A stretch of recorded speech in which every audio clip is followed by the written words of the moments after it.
you. Welcome to or welcome back to Keisha's House, Motivation and Inspiration. I'm Keisha, and as always, I'm so glad you stopped by. Today is January 16th, Martin Luther King Day.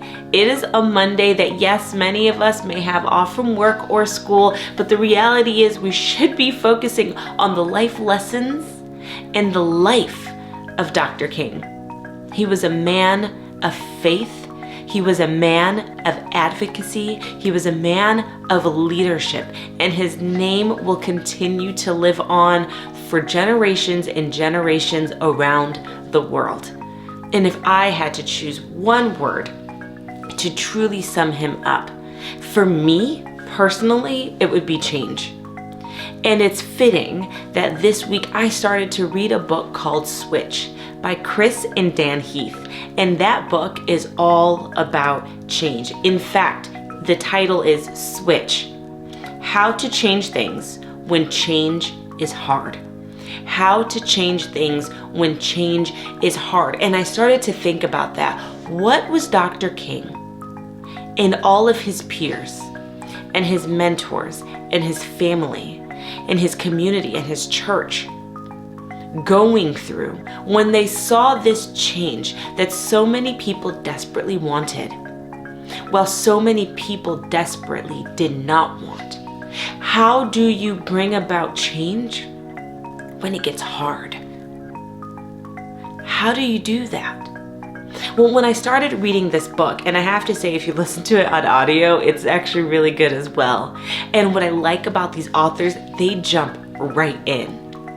And they share 3 stories at the very beginning of the book. And I want to share a little bit about those stories today. It is worth it to read the book yourselves to really get the specific details that they share. But the first example and story that they share is about popcorn. And you may be wondering, well, what does that have to do with change? Trust me, hold on, we'll get there.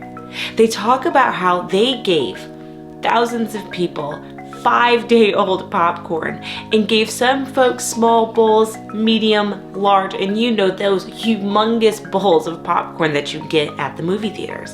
And they gave all of this to these people, and they weighed them all. And as soon as folks left the theater, and by the way, they did not have to pay for it, they gave them this stale popcorn for free.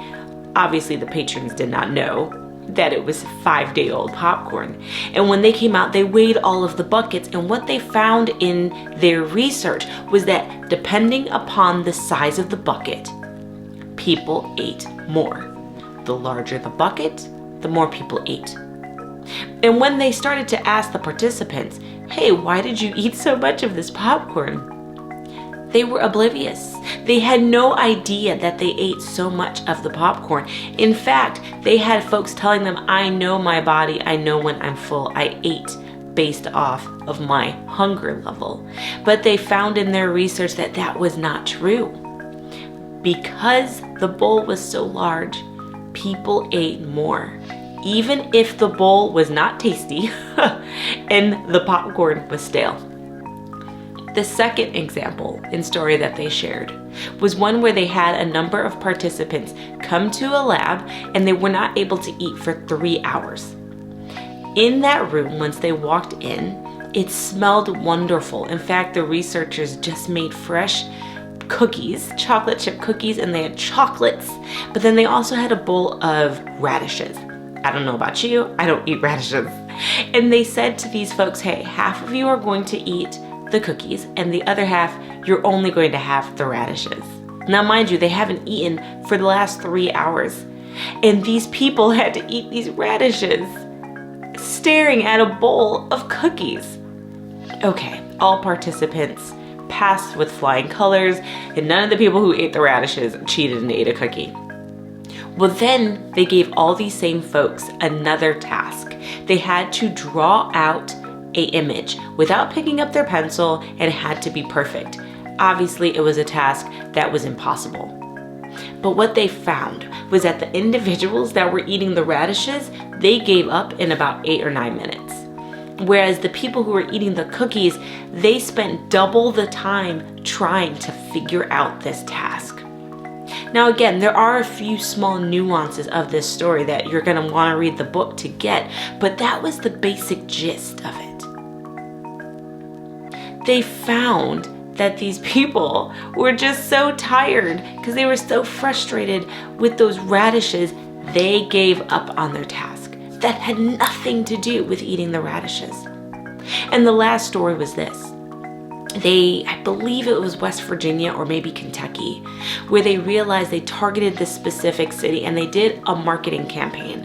And they explained to the folks for about 2 weeks in a catchy way, it wasn't a boring ad, that basically was telling folks that, hey, if you cut back from whole milk to 2%, 1%, or skim milk, that your family will be healthier.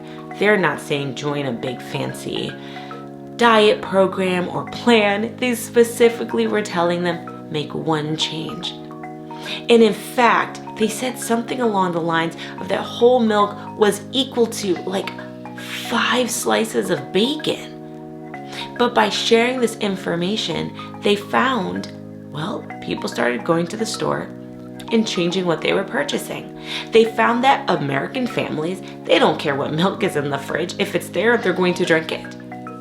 So it was just a simple change. So let's go back.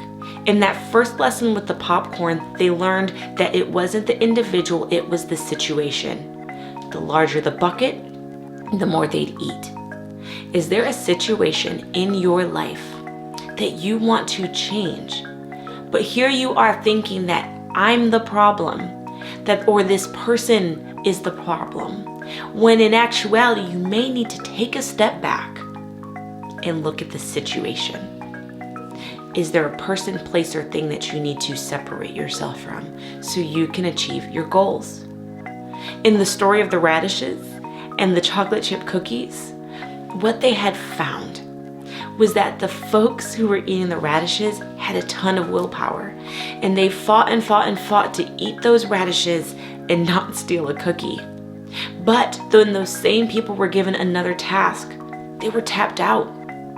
They didn't have any willpower left. It was as if their battery had drained.